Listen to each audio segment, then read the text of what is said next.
আমার কথার সত্যতা যাচাই করতে চান, ইতিহাস খুলে দেখবেন ইমাম বুখারী যে জায়গায় বসে বুখারী শরীফ লিখেছিলেন সেই জায়গায় দীর্ঘ 70 বছর আজান বন্ধ ছিল। রাত 12টা বেজে গেছে, সময় নেব না, তবে আমার কথা নোট করবেন। হয়তো এ কথা আপনাদের কাছে এর পরে আর কেউ বলবে না বা ইতিপূর্বে কখনো শোনেননি। যেখানে বসে বুখারী শরীফ লেখা হয়েছিল সেই জায়গায় ইমাম বুখারীর দেশে 70 বছর কোন মসজিদে আজান হতো না। কি জন্য? সেখানকার মানুষেরা মাদ্রাসা সম্পর্কে ভুল বুঝেছিল। সরকার বুঝিয়েছিল মাদ্রাসা থেকে তোমাদের কি ফায়দা, এত পয়সা খরচ করো, কোটি কোটি টাকা খরচ করো, মোল্লা তৈরি হয়। মোল্লা তো আর প্লেন উড়াতে পারে না, সমাজকে কি দিতে পারে? কথায় বলে মোল্লার দৌড় মসজিদ পর্যন্ত। তো এর জন্য কোটি কোটি টাকা ব্যয় করতে হবে, কটা হুজুরের পেট পালে এতে, এছাড়া আর লাভটা কি আছে? মোল্লা তৈরি করে, হুজুর তৈরি করে কিছু ফতোয়া পাও, তালাকের ফতোয়া, মসজিদ মাদ্রাসার ফতোয়া, তেল পড়া পানি পড়া, তাও আবার পয়সা না হলে হুজুররা তেল পড়া পানি পড়া দেন না, এর জন্য আবার কোটি কোটি টাকা ব্যয় করতে হবে। সরকার সাধারণ মানুষকে বুঝিয়েছিল, না, তোমরা তোমাদের পয়সাগুলো কাজে ব্যয় করো, স্কুল তৈরি করো, কলেজ তৈরি করো, মিশন তৈরি করো, পান্থশালা তৈরি করো, মাদ্রাসার পিছনে পয়সা দিও না। আম জনগণ তাই বুঝেছিল যে তাই তো এত টাকা ব্যয় করার কি প্রয়োজন আছে মাদ্রাসাগুলোর জন্য। যেমন আজকের তারিখে আমরা মাদ্রাসা পরিচালনা করি, বহু মানুষের বহু রকম প্রশ্নের সম্মুখীন হতে হয়। কি প্রশ্ন? মাদ্রাসায় জেনারেল শিক্ষা নেই, মাদ্রাসায় জেনারেল শিক্ষা নেই, শুদ্ধ আরবি আর আরবি জেনারেল শিক্ষা। আলহামদুলিল্লাহ মাদ্রাসাগুলোতে এখন জেনারেল শিক্ষা হচ্ছে, কিন্তু এই অভিযোগ অনেকের ব্রেনে রয়েছে শুধু আরবি শিক্ষা হচ্ছে। আচ্ছা, কখনো প্রশ্ন করেননি স্কুল কলেজগুলো চলছে তাতে কোনো শরিয়াতের শিক্ষা নেই, হালাল হারামের শিক্ষা নেই, দ্বীনের শিক্ষা নেই, মাস্টার ডাক্তার আর অনেক কিছু হয়ে যাচ্ছে, তাদের সূরা ফাতিহাটুকু মুখস্থ নেই, ফরজটুকু জানে না, যা না হলে দুনিয়া আখিরাতে সব নষ্ট। সেখানে একবার বলা হলো না যে একটু দ্বীনের জরুরি জিনিসগুলো সিলেবাসে দাখিল করা হোক? তা কখনো বলা হলো না। মাদ্রাসায় এসে চাঁদা দিই, তো সেখানে নাক গলানো হচ্ছে জেনারেল শিক্ষা নেই। জেনারেল শিক্ষা নেই মানে নেই মানে কি? আমি মোহাম্মদ নাসিরউদ্দিন চাঁদপুরি, আমি কখনো স্কুল কলেজের চৌকাঠ ডিঙাইনি, আমি যাইনি, কিন্তু আল্লাহ পাকের তৌফিকে কয়েক ডজন বই লেখা হয়েছে, কয়েক ডজন বই লেখা হয়েছে, এবং আমি গর্ব অহংকার করে বলছি 8 থেকে 9 লক্ষ কপি বই বাংলা, আসাম, ত্রিপুরায় আমার ছড়িয়ে আছে। বইগুলো পড়বেন, যদি পারেন তো ভাষাগত ভুল ধরবেন, পাবেন না, আশা করছি পাবেন না। একটু আগেই হারুনুর রশিদ সাহেব বলছিলেন আমাদের একটা নামাজ শিক্ষার কথা, যে নামাজ শিক্ষা 220 পৃষ্ঠায় কমপ্লিট হয়ে গেছে, তবে আমরা প্রকাশনায় একটু দেরি করছি কোনো কারণে। আল্লাহ পাকের তৌফিকে লেখা হয়েছে বইটা কমপ্লিট করার পর বাংলার বিশিষ্ট 6 জন মুহাক্কিক আলেম, জেনারেল শিক্ষিত মানুষ A to Z দেখেছেন, কলম রাখার জায়গা পাননি তারা।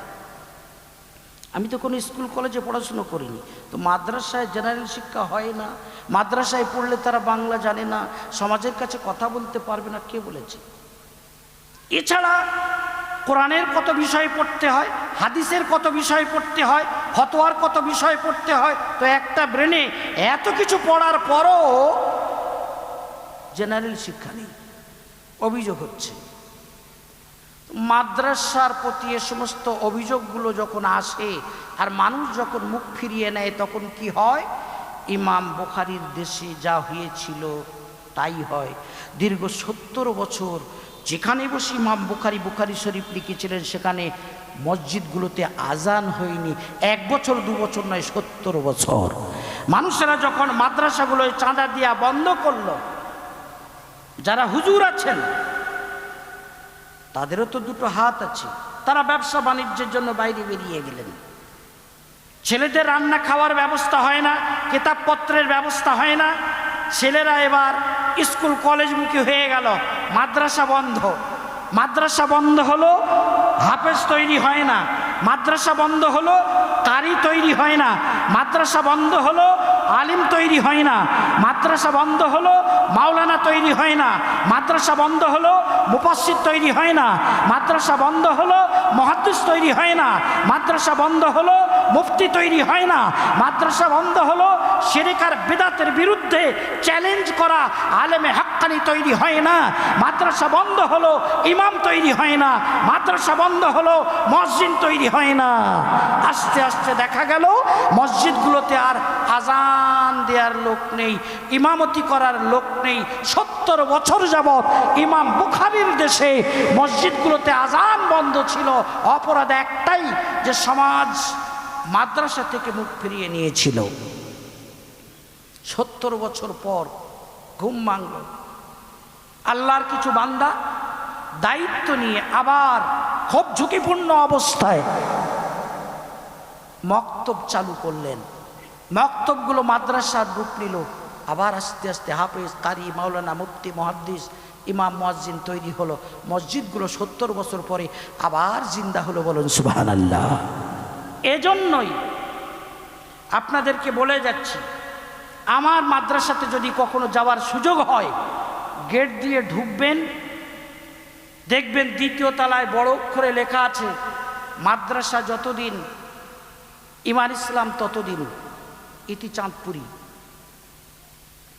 আমার 50 বছর বয়স হলো, মাদ্রাসাতে জন্ম, মাছপানির মতো মাদ্রাসাতে থাকি, সমাজকে নিয়ে ভাবি। চাইলে অনেক কিছু করা সম্ভব হতো, গাড়ি বাড়ি বহুত কিছু করতে পারতাম, কিন্তু আমরা সমাজের জন্য, সমাজকে প্রতিষ্ঠা করার জন্য, সমাজকে রোগমুক্ত করার জন্য, সমাজকে দাঁড় করানোর জন্য আমরা আমাদের জীবন যৌবনকে আল্লাহ পাকের তৌফিকে ওয়াকফ করে রেখেছি। আমাদের সামনে যে রিপোর্ট এসেছে সেটা এটাই, মাদ্রাসা যতদিন ইমান ইসলাম ততদিন।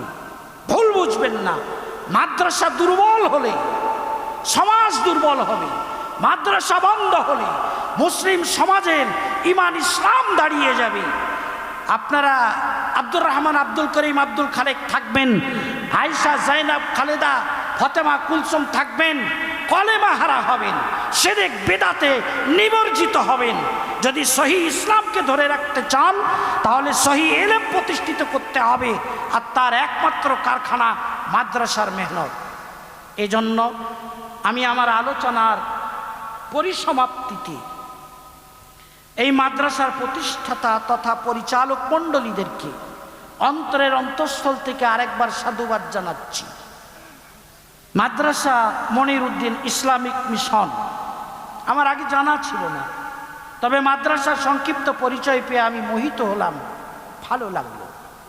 এমনিভাবে আপনারা যারা আছেন, আপনাদের সবার দৃষ্টি আকর্ষণ করব, আপনারা শিক্ষার জন্য, নিজের সন্তানদের শিক্ষার জন্য, মাদ্রাসার শিক্ষার জন্য আপনারা অর্থ ব্যয় করবেন, চিন্তা ভাবনা করবেন। কথায় বলে শিক্ষা জাতির মেরুদণ্ড। যে জাতির শিক্ষা নেই সে জাতি মেরুদণ্ড ভাঙা জাতি। অতএব আমাদের মেরুদণ্ড যদি ভেঙে থাকি আমরা কখনোই পৃথিবীতে দাঁড়াতে পারবো না। জেনারেল শিক্ষায় আমরা সবার পিছনে আছি, আর ধর্মীয় শিক্ষায় আমরা কিন্তু এতিম। খুব দায়িত্ব নিয়ে বলছি, আমাদের সমাজের 80% মানুষ বেনামাজি, 20% নামাজ পড়ে তাদের অধিকাংশের সূরা ফাতিহা জানা নেই, উযু গোসলের ফরজ জানে না। ধর্মীয় শিক্ষায় আমরা এতিম, জেনারেল শিক্ষায় আমরা সবার পিছিয়ে। ফলে আজ গোটা পৃথিবীতে আমরা মার খাচ্ছি, পদদলিত, লাঞ্ছিত, বঞ্চিত, অপমানিত। আপনারা ভাবলে অবাক হবেন, ইসরায়েলের ইহুদিরা 92 লাখ, গোটা পৃথিবীতে মাত্র 2 কোটি মুসলমানদেরকে জুতো পেটা করছে। ফিলিস্তিনের মুসলমানদের উপরে যে অত্যাচার করছে আপনাদের জানা। তবে বলে রাখি, যতটা জানা ওটা সিন্ধুর এক বিন্দু, মানে সমুদ্রের এক ফোঁটা। কেন?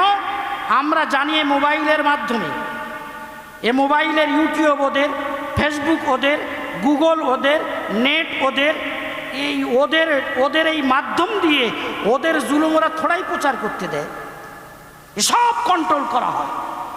তো যতটুকুই আমরা এর মাধ্যমে জানি, তাতে আমরা জেনেছি যে ইসরায়েলের ইহুদিরা ফিলিস্তিনের মুসলমানদের উপরে যে অত্যাচার করছে, পৃথিবীর ইতিহাসে তার দৃষ্টান্ত মেলা ভার। তো এই 2 কোটি ইহুদি, গোটা পৃথিবীতে 2 কোটি ইহুদি 200 কোটি মুসলমানদের উপর অত্যাচার করছে, মুসলমানরা কিছু করতে পারছে না। 57টা মুসলিম দেশ আমাদের, ইহুদিদের একটা দেশ ইসরায়েল, তাও হারাম রাষ্ট্র, স্বীকৃতি পায়নি। আর আমাদের 57টা দেশ, 44টা পেট্রোল সমৃদ্ধ দেশ আমাদের, খনিজ দ্রব্য 90% মুসলমানদের। এত সত্ত্বেও ইহুদিরা আমাদের মাথায় খড়ম বাজায়, জুলুম করে, কিন্তু আমরা কিছুই করতে পারছি না। কেন জানেন? অনেকে অনেক রকম কারণ বলেন, নানা মুনির নানা মত, প্রত্যেকের মতের পিছনে দলিল ও প্রমাণ আছে। আমি বলে থাকি এর মূল কারণ হচ্ছে শিক্ষার অভাব। ইহুদি 2 কোটি, 2 কোটির ভিতরে 2 জন মূর্খ পাবেন না। ইহুদি 2 কোটি, 2 কোটির মধ্যে 2 জন মূর্খ পাবেন না।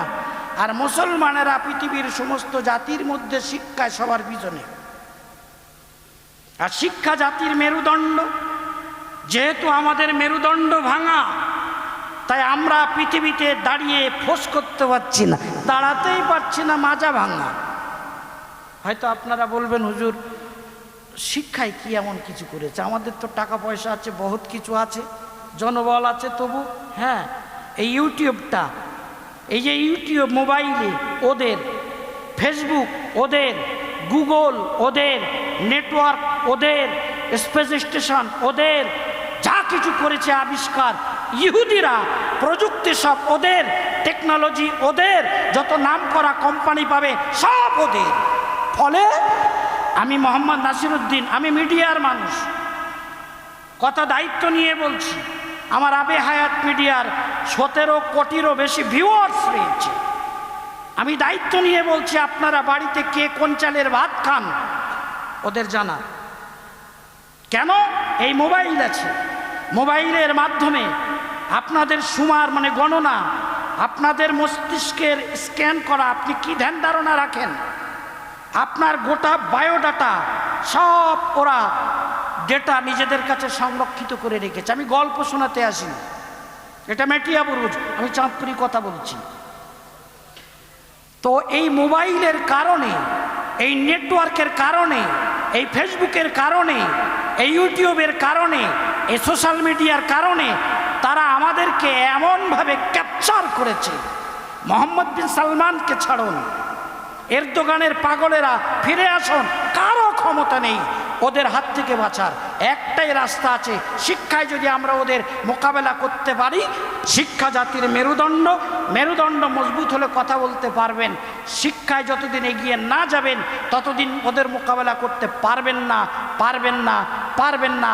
এটা চাঁদপুরীর ঘোষণা, এবং যারা বিশেষজ্ঞ পৃথিবী নিয়ে ভাবেন তাদের সিদ্ধান্ত এটাই। কথা আর দীর্ঘায়িত করছি না, বলবো ইনশাল্লাহ। এই যে ছেলেরা হাফিজে কোরআন হয়েছে, আর এই একটা ফ্যামিলি বিশেষ করে ধর্মীয় শিক্ষা প্রতিষ্ঠার জন্য ফিকির করছে, আমি দিল উজাড় করা দোয়া তাদের জন্য দিয়ে যাচ্ছি। আমি মেটিয়া বুরুজে এলে মুসাফির হই না, কিন্তু আজকে আমি মুসাফির, আমি অন্য জায়গা থেকে এখানে এসেছি। আর আজকের জলসায় আসার মতো পরিস্থিতি ছিল না, কিন্তু আবদুল্লাহ ভাই চলে গেছেন না, আছেন, এই আবদুল্লাহ ভাইয়ের জন্য আসতে হলো, ভাগ্যে ছিল, আসার মতো পরিস্থিতি ছিল না। আমি মুসাফির, মুসাফিরের দোয়া কবুল হয়, মা বাপের দোয়া কবুল হয়, মজলুমের দোয়া কবুল হয়। সুনানে তিরমিজি 2 খণ্ডে 12 নম্বর পৃষ্ঠা উপর থেকে 4 নম্বর লাইনে লেখা আছে, আমি মুসাফির, দোয়া দিয়ে যাচ্ছি, আল্লাহ এই মাদ্রাসাকে কবুল করুন। এই মাদ্রাসার জন্য যারা অর্থ ব্যয় করছেন, আল্লাহ তাদেরকে খুব বরকত দান করুন। যারা এই মাদ্রাসার হিতাকাঙ্ক্ষী, আল্লাহ রাব্বুল আলামিন তাদেরকেও আজরে আজিম দান করুন। আমরা যারা এখানে এসেছি ছাত্রদেরকে উৎসাহ দিলাম, সহযোগিতা করেছি, উপস্থিতি দিয়েছি, সকলের জন্য আমার খাস দোয়া থাকছে আল্লাহ তাআলা যেন এই মজলিসের ওসিলায় কিয়ামতের দিনে আমাদের সকলকে নাজাত দান করেন। কয়েকটা প্রশ্ন দাও দেখি।